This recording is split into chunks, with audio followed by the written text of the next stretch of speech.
Hey there, Starshaped here. Welcome back to Exploring 1.30, where we look at strategies that have either been enhanced or enabled by the new patch.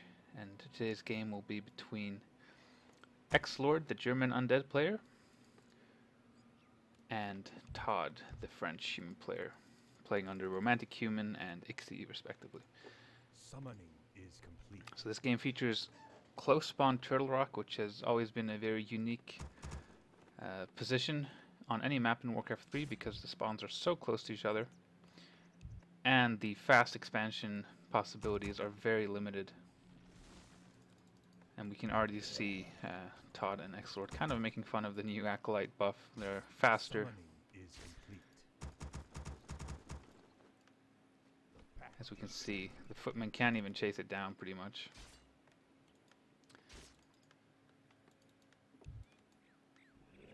And we see Todd going for the orange camp right away, which is pretty much the standard for this map, especially on close spawn because the Death Knight is coming from quite far away, so he has to run all the way over here to start to harass.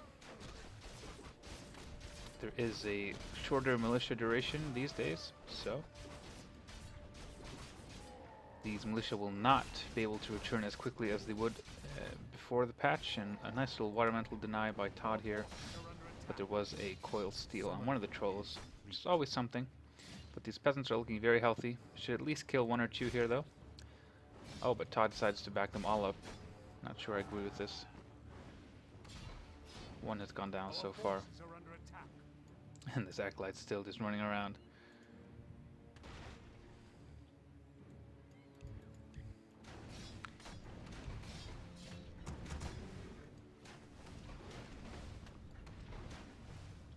So Todd will need to kill both of these turtles to level up. We'll see if XlorD can deny. No, does not choose to go for it. So this turtle is going to determine quite a bit in this game's momentum. Do we get a quick Brilliance Aura or not? Looks like Todd might be giving this up. Yes. So XlorD got that kill. They're both close to level 2, but neither of them have leveled up. Both levels are very important for both heroes, obviously. Unholy Aura and Brilliance Aura are super strong.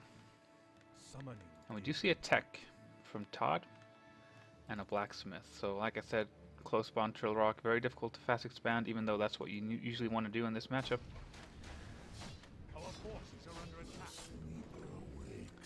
And Ted Fiends from XlorD. So he's teching a bit faster. He's got his first Fiend out. More on the way, and we will have that Brilliance Aura for Todd. If XlorD kills this one elemental, he would level up, but he has no mana for a coil. You probably didn't see how low that was. So Rifle Caster has gotten quite a big buff in the sense that Riflemen have been buffed. It's interesting to see how this strategy will work out. The close positions make it a lot stronger than on any other position, because it usually involves an all-in push from the human. Like, you want to end the game quite fast with Rifle Caster. You don't want to get dragged into a late game where the undead can just nuke your entire army, and you're basically trading, resources for mana, which is never good. Finally, we're going to see that level up for Todd. XlorD immediately picks that aura. Some pretty nice items here on this Death Knight. Meanwhile, Todd is doing a bit of sneaky creeping. His goal here is just to get level 3 as fast as he can without being discovered and harassed by the undead. Riflemen are on the way. There is an Arcane Tower going up. There's more than enough wood peasants here for Todd. So he will be able to start his Mountain King if he chooses to go for that. And his Sanctum will not be too far behind. Yeah, there's the Mountain King. Solid choice, even though he has been nerfed Stormbolt-wise. The clap, I think, more than makes up for it, even though that's been nerfed a bit too. It's still very powerful. And, I mean, Thunderbolt's just... Stormbolt, sorry, is still just one of the best spells, even if it has been nerfed. And we do have level 3 now for the Archmage. About 2.5 for the Death Knight, which I would say is a pretty comfortable position to be in as undead. You're usually quite used to being far behind the Archmage in levels. So being just half a level behind feels alright, plus there's tier 3 on the way. There's that slaughterhouse. So it's a very standard looking army from XlorD so far.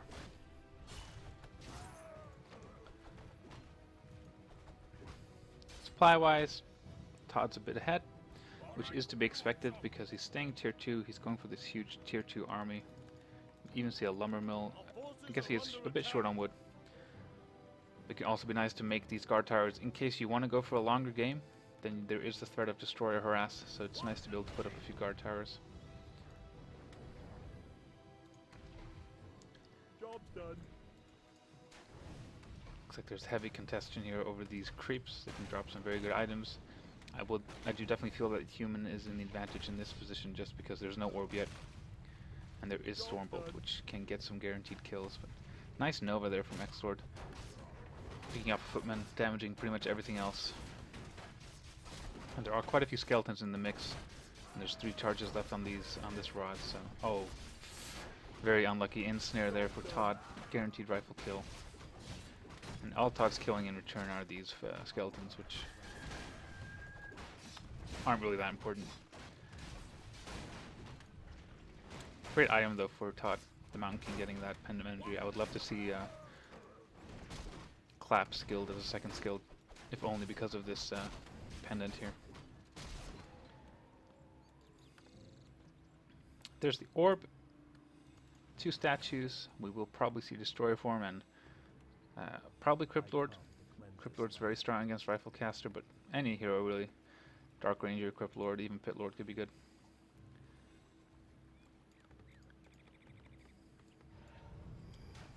So there are long rifles, there are priests, and let's pause the game real quick here because, interestingly enough, from the human perspective here, we don't see any sorceresses, which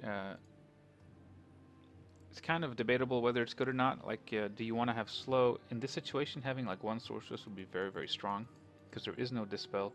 1 slow on a fiend, it's a guaranteed fight. Like the undead can't just run away, or it's a guaranteed kill. So on the one hand, I really do miss having at least 1 sorceress, but on the other hand, as soon as we have destroyers out, those sorceresses are going to be quite useless. So it's, I think, debatable. I would love seeing at least 1. And then later on you can maybe even get adept training to use invisibility and stuff like that. But as far as sustainability goes, I mean, just pumping out priests is probably the best way to go. So it's an interesting thought.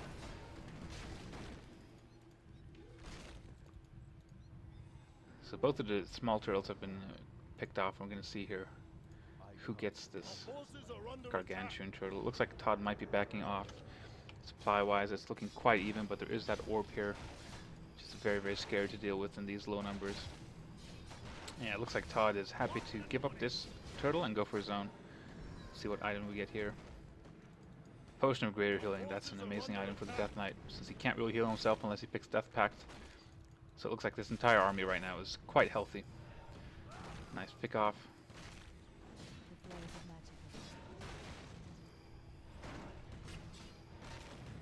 Looks like Todd's going for a nice clap here, trying to position himself.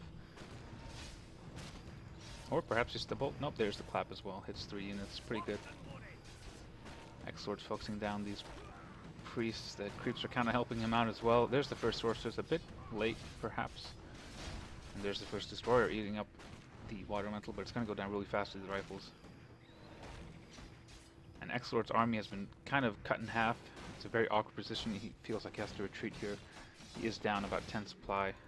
Todd gets a pretty bad item. You can always sell it for some gold. Just going to pause the game real quick here. So we do have, like I said, about a 10 supply lead for Todd, but in XlorD's base, what do we have here? We have a Necromancer Adept training, and we have a first Necromancer on the way. So this is why I kind of feel like this could be included in the Exploring 1.30 series, because we almost never have seen this in 1.29, and I'm curious to see what XlorD manages to do with this Necromancer addition to his army. So far, there is no adept training on the priests, so there is no dispel. Oh, nice little steal there by the Death Knight long range coil, which actually prevents this Mountain King from getting level 3, which is a crucial level. Todd getting kind of unlucky with some of these items, like he's gotten a lot of rings, boots, and that Wand of Mana Stealing. So not the best item luck on this in this game for Todd. But the question really becomes like, what's Todd's plan? It doesn't look like he wants to push. Otherwise, he would have been more aggressive and he would have tried to end the game sooner. So it looks like he's just straight up playing this one base rifle caster. In that case, I'd love to see an expansion pretty soon, because I don't feel like human can win one base rifle caster against one base undead. Definitely need that expansion at some point if you don't want to push. Job done. Still no level 3 Mountain King, which is, you can really feel that in this game. Like those bolts are just tickling. Oh! Look at this.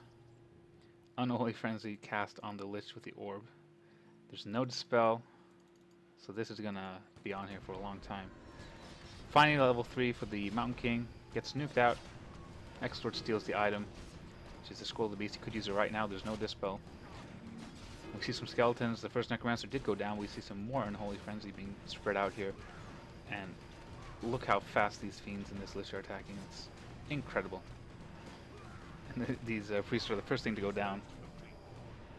And there we see the Roar being used. So we have Roar and Unholy Frenzy.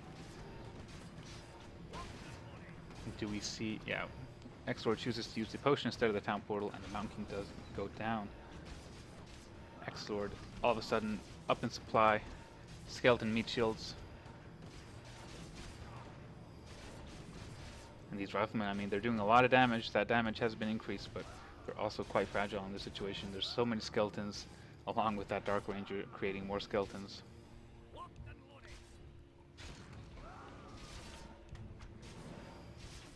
And I mean, XlorD's kind of banking behind this as well. He isn't going above 50. He doesn't seem, you know, pressed to spam out units. He's quite comfortable in this position. So Todd really is the one here who's, you know, 35 supply and only 100 gold, whereas XlorD's sitting at close to 1,000. He could probably decide to add some more structures if he wants to, or even a second Temple of the Damned. But he is keeping up with the Necromancer production and starting with the Skeletal Mastery pretty soon as well.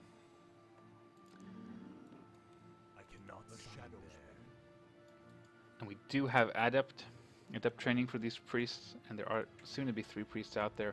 And this is where the question really becomes, are these necromancers purely a surprise strategy? Like, did this only work because there was no dispel at the time when they were being used, or could this actually be a viable strategy, like a unit to mix in?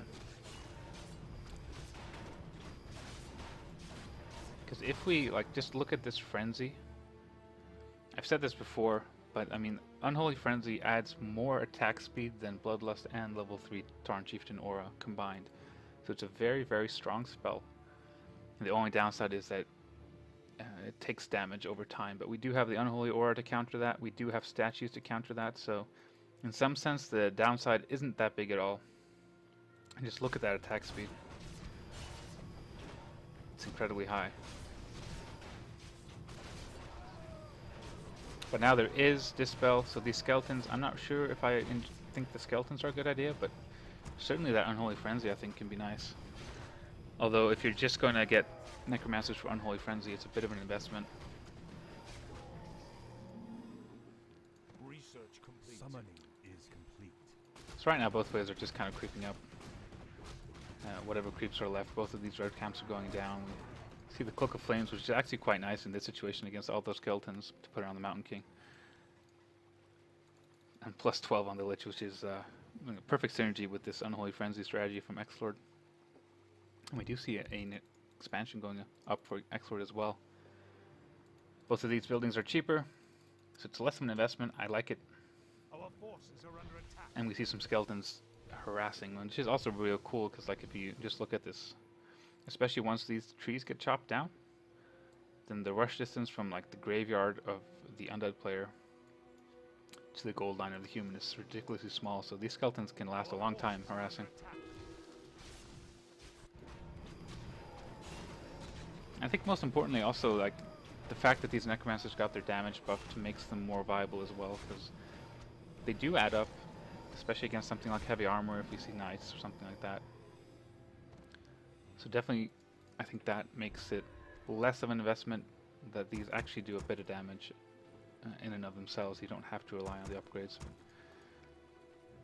So far, this is looking really cool, but we'll see what happens. I mean, Todd is a bit too far behind, perhaps, for us to judge how well this army will deal with the undead army. But we'll get some sort of idea by Dispel usage from Todd here. I mean, these priests will get nuked down pretty fast. And Dispel has been nerfed, so we'll see how this goes. There's a level 5 Archmage though, which is very, very scary for the undead to deal with. We see a lot of Unholy Frenzy being popped here. We've seen one Dispel so far. Nice little nuke pick off here from the undead. Clap not hitting too much here. Insane focus firepower here from the undead. And if we just pause real quick here, like these priests are actually going to find it quite difficult to make their way down here to dispel everything. So this upgrade for the skeleton mages, I think there's a lot of difference, because you'll have some skeletons up in the front, you'll have some in the back, you'll have Unholy Frenzy every which way. I mean, there's a lot to dispel, and it's quite difficult to actually land those dispels.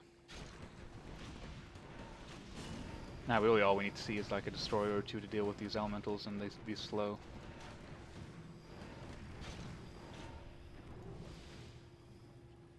Summoning is complete. And there's no...